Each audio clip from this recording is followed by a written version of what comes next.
కొరకు ప్రత్యేక ప్రార్థన చేయబడుతుంది.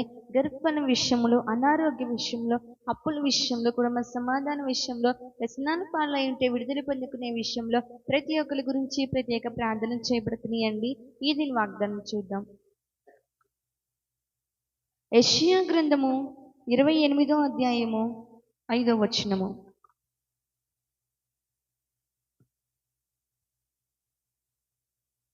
తన ప్రజలకు తానే భూషణ కిరీటముగా నుండును, సౌందర్యము గల మకుటముగా నుండును. ఇటు వాగ్దానం ప్రతి ఒక్క బిడ్డ పట్ల నెరవేర్చి స్థిరపరచబడును గాక. ఆమేన్. తన ప్రజలకు తానే భూషణ కిరీటముగా ఉంటాడంటున్నాడు. ఈ రోజున మనందరికీ ఆయన ఏం చేస్తానంటే భూషణ కిరీటముగా ఉంటానన్నాడు. అంటే ఒక అధికారి వలె ఉంటానంటున్నాడు. ఈ రోజున నువ్వు ఎవరి మీద ఆడుకుంటున్నావు?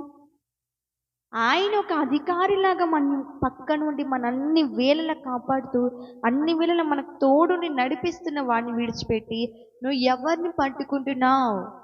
ఎవరి మాట ముందు లక్ష్యం ఉంచుతున్నావు? ఎవరు నువ్వు ఆనుకుంటున్నావు?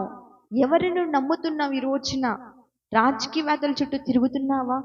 వాళ్ళు నీకు జాబ్ ఇస్తానంటే, నిన్ను సెటిల్ చేస్తానంటే వాళ్ళ చుట్టూ తిరుగుతున్నావు. ఈ రోజున నీకు లోన్ విషయంలో వాళ్ళు నీకు లోన్ ఇప్పిస్తాం మాయంపడి తిరగండి వాళ్ళ చుట్టూ తిరుగుతున్నావా? నీ లోన్ విషయంలో నీ పిల్లకి పెళ్లి చేస్తాం, మీకు ఏదైనా ఆర్థికంగా సహాయపడతామంటే వాళ్ళ చుట్టూ తిరుగుతున్నావా? ఈ రోజున నీ మనుషుల చుట్టూ తిరుగుతున్నావా?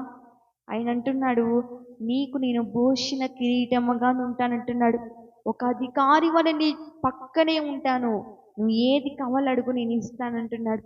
కానీ మనమేమో ఈ రోజున వాళ్ళ చుట్టూ వీళ్ళ చుట్టూ తిరుగుతున్నాం. ఈ రోజున నువ్వు ఎవరి మాట ముందు లక్ష్యం ఉంచుతున్నావు? దేవుడి మాట ముందు లక్ష్యం ఉంచుతున్నావా? ఏదో ఒక రాజకీయవేత్త చెప్తే, ఒక అధికారి చెప్తే ఆయన మాట ముందు లక్ష్యం ఉంచుతున్నావా? ఆయన నీకు నాకు భూషణ కిరీటముగా ఉంటానంటున్నాడు. ఒక కిరీటం వలె మన తోడు ఉంటానంటున్నాడు, మనలో ఉంటానంటున్నాడు. ఈ రోజున ఇంతకాలం వరకు ఎవరిని నువ్వు నమ్ముతున్నావు? ఏ అధికారుల చుట్టూ తిరుగుతున్నావో, కానీ ఈ రోజు నుంచి ఈ క్షణము నుంచి ఆయన నీకు భూషణ కిరీటముగా ఉంటానంటున్నాడు. ఆయన నీకు అధికారి వలె ఉంటానంటున్నాడు, నీతో ఉంటానంటున్నాడు, నీలో ఉంటానంటున్నాడు. నువ్వు ఏది అడిగితే అది నీ పట్ల చేస్తానంటున్నాడు. మరి ఇప్పుడైనా చోటిస్తావా? నీ హృదయంలో ఆయనకి స్థానం ఇస్తావా? ఆయన ఒక అధికారం వలె, ఒక భూషణ కిరీటం వలె నీకు సహాయం చేద్దాం అనుకుంటున్నాడు. ఇప్పటికైనా మనుషులు నమ్మడం వ్యర్థము, దేవుని ఆశ్రయించు, ఆయన గొప్ప మేలు చేస్తాడు. ప్రార్థన చేసుకుందామా?